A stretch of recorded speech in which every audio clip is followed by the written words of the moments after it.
Hi guys, I just made a video about this a moment ago, but I just realized some of us are not using the original values, but you use the z values instead, which is totally valid. So I just wanted to go over what that would look like if you're to do that. So remember, if you're using z values, here, read the instructions at the top, right? It says if you're using z values, use mu equal to 0, sigma to equal to 1, because that's what the standard normal distribution is, right? It has the mu 0, sigma of 1.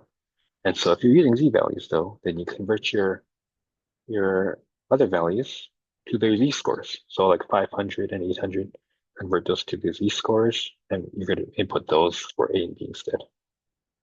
And then you should come out with the same value, 0.4244. So let's double check.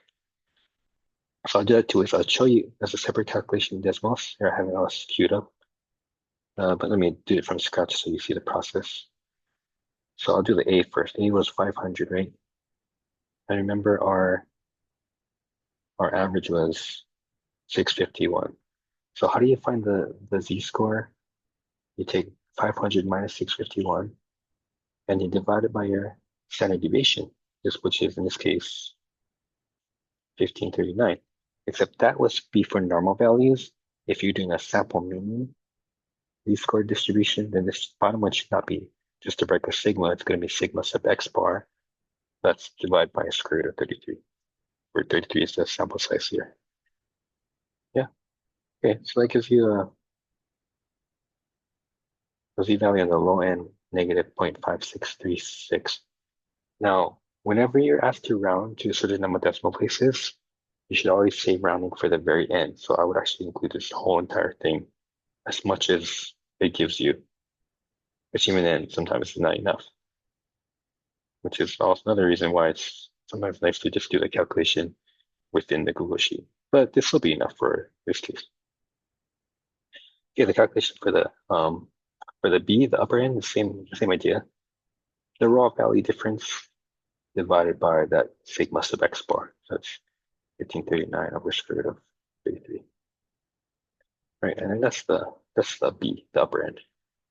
So I'm looking for the probability of being between those two. And again, put the whole thing in. Actually, I'm just going to copy paste it because I'm lazy.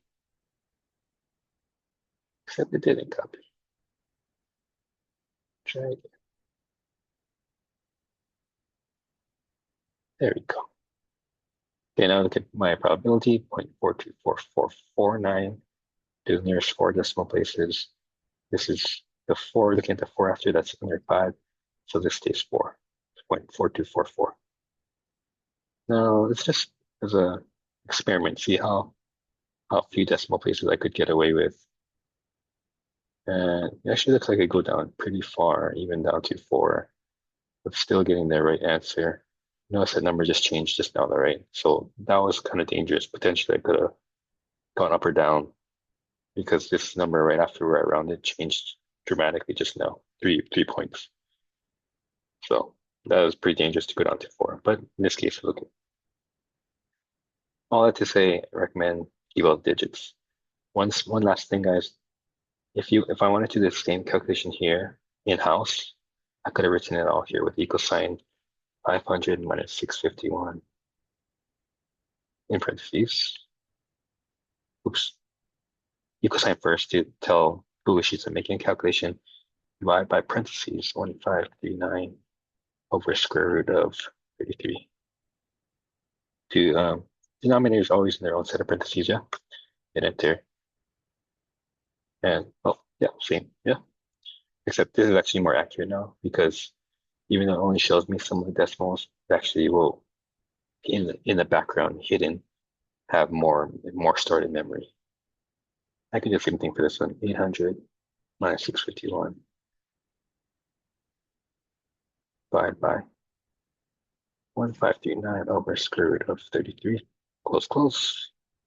And boom, there it is. Okay, guys, hope that was helpful. Um, one last thing. I don't have this set up for mine, but if I want only 4 decimal places, I can reformat this to only do 4 decimal places. Now I'm kind of getting into the weeds here. Maybe I should just stop this video. So yeah, I'm gonna stop it, but I'm gonna just do it. So I'll click for decimal places like that one. And I set to round to 4 for me automatically. Okay,